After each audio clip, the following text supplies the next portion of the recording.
Fugitive Flowers is another one of those episodes with two writers. This time two people who don't have the same last name as today's writers are Martin Pasco and Rebecca Parr. Part 1 opens with Wizard and Masquerade finding a trail of destruction through Dream Valley. It's being caused by a bunch of giant red and blue crabs whose leader is voiced by Peter Cullen. For future reference, I've given names to the crab nasties as they're known. They are Captain Crab, Second, Stink Eye, Lowrider, and Bob. Masquerade goes down to discuss why they're ripping Dream Valley apart, but Captain Crab tells them that they're in too much of a rush to find things called flories. But this is no way to find anything. Well, they could be trying to flush them out. Actually, they're writing the flories down as we see said flories, small, lanky, flower-like creatures running up a hill and almost collapse from exhaustion. Being plants, they're looking for rich soil and water and happen across Posey's garden with Posey tending to it. Obviously, this is an answer to all their problems, but their leader tells them not to be too quick to jump in or they might scare her. Anyway, Posey, one of the ponies Faust wanted to use in Friendship as magic before Hasbro gave her the runaround. Faust would instead make the character Fluttershy, though I doubt Posey and Fluttershy would see eye to eye all that much. I imagine Posey's garden having a sign saying, "Vermin will be shot" on the fence. She clearly has a plant bias and zero tolerance when it comes to pests. This will come into play rather quickly as the flories show up after her song. They beg for water and fertile soil, and Posey takes them to one of her prime planting spots. Meg and Cherry's Jubilee also show up to see what Posey is doing. Cherry's Jubilee comments on the flory's poor condition, which would have gotten her a tongue lashing from the White Daisy flory, but their leader gags them. You move. You talk. Seriously, Megan? At this point you should just go with the weird stuff that happens here. The flories explain they've been chased here by the crab nasties. Wizard Masquerade arrived to tell them about the crab nasties and them heading this way, but don't think that they're as bad as the flories are claiming. Well, the crab nasties arrive in short order and are ready to put the pinch on some flories. Obviously, after clear kind of way here, they're about as subtle as bulls in a china shop as they smash through the garden. Meg and the ponies try to get them to go away before they completely wreck the place. Masquerade flies under second and trying to grab her flips himself on his back, which the flories say renders him helpless. You know, just when you thought that infamously bad presentation for the PS3 couldn't get any more hilarious, you learn the guy made a My Little Pony reference. Then gets a drop on Bob, and he flips himself over trying to get her. You really have to wonder what cruel evolutionary paradox has led to a species that is both helpless when flipped over on their back, and yet so unstable that trying to reach behind them causes them to flip over. You got him. Yay! I'm not gonna lie, I have never been a fan of Posey's voice in the series. Cherry's Jubilee goes up to the top of a ridge where there's a giant rock because having a huge boulder in a place where it can come crashing down in years of hard work makes such great sense. Megan and Wizard also get Stink Eye and even Lowrider despite his low center of mass to flip over.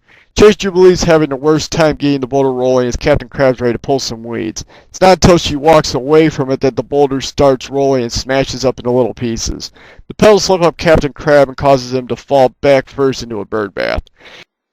Instead of attacking their weak point for massive damage, the ponies take the crab nasties to a stone bunker. Along the way, Captain Crab tries to convince the ponies that they're actually police and the flories are escaped convicts. Posey doesn't believe him as they're locked in the bunker. However, Masquerade and Wizard are a little more suspicious of the flories, and Masquerade decides to keep an eye on them. The flories in the meantime drop to pleasantries now that they think that they're alone, not realizing Mistress of Disguised Masquerade is there in camouflage. They put down their roots and start absorbing nutrients and growing. Actually, I think they're really expanded as they fill their vacuoles with water and nutrients, which is why they're so small when they're starved. Whatever the case, this must have been a gardener's fever-induced nightmares, even though nearby plants are having the life sucked out of them. Masquerade gives herself away and is wrapped up before she can escape to set up the cliffhanger. Part 2 opens with the flories having Masquerade under wraps. They decide to take her with her so that she can't tell the others. You're a bunch of 30-foot-tall plant monsters intent on laying waste to the area. I doubt you could keep it a secret or really need to. This card was only an appetizer. You said that in the last part. And I think that that's also Peter Cullen doing the voice. Speaking of which, the ponies should have known the crab nasties were the good guys and floors were the bad guys by the voices. Peter Cullen is using his Optimus Prime voice for Captain Crab and his Murky voice for the Piranha Plant Flory. Megan should have picked up on that one especially. And yes, I am breaking out the Peter Cullen jokes at this point. I was originally going to call Captain Crab Optimus Crab, but I thought that would have been a bit much and ruined the mystery. However, there's no holds barred now. As I said, giant plant monsters aren't going to go unnoticed as Wizard spots them and follows them to where they decide to take a rest. They put Masquerade in a tree and start sawing logs. Wizard gets Masquerade free and she wants her personal pound of chlorophyll, however the floors are too big for him to handle.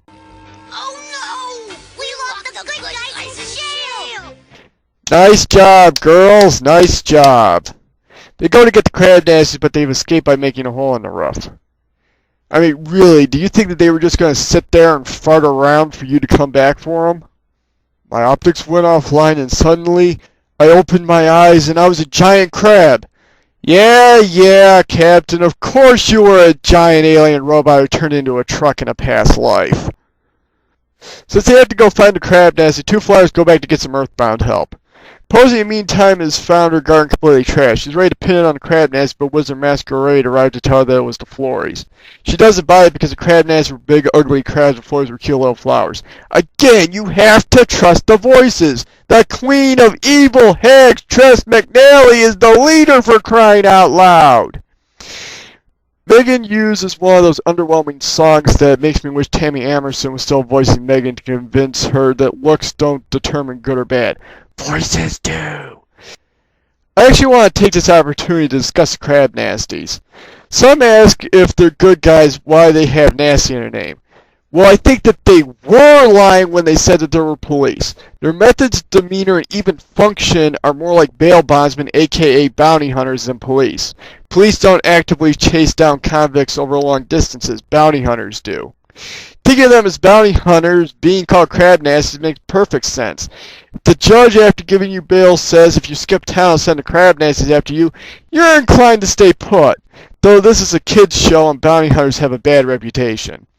Wizard returns to tell them that the crab nasties are at the lake. Masquerade's trying to get the crab nasties to help them, but Captain Crab is ready to leave the giant plant monsters they were so eager to protect to them. However, the Flories are there and ready to fight. We can't leave the ponies now. No one should have to face the Flories alone. Autobots, transform and roll out! Wrong show, Peter. Shut up! The crab nasties and Flories get into it, and the ponies try to help as best they can. Posey even helps Bob keep from going over the edge. However, the Flories capture Megan and Posey. Things look like a stalemate until the Flories capture Wizard, and Captain Crab says screw this and brings the crab hammer. He takes out the ledge under the lead Flory so that she's hanging off the edge. Don't move. Release the ponies. Release the girl, or it's snip for you. Yup, he basically said he would cut off her arms to let her fall to her death. Well, faced with that kind of legal brutality, the lead Flory gives their surrender. With the Flories now under wraps, the crab nasties prepare to head back to make the report. However, they stick around long enough to clean up Posey's garden. You know what? I think you're all beautiful. Anything you say, ma'am. And, gee whiz, thanks. The Fugitive Flowers is a fun little episode with a kind of important moral about how you can't always trust appearances. And I was just joking about the voices thing, too. It was one of the better episodes with a lot going for it. The crab nasties and Flories were interesting guest characters, and the climax was action-packed with a real sense of danger for the ponies and the crab nasties. The script was fairly tight and gave some ponies who don't get much screen time a chance to shine. The Flory's transformation, Captain Crab threatening to dismember the lead Flory, was also some of that classic Sunbolt Marvel terror that you have to love. In the end, I recommend this episode.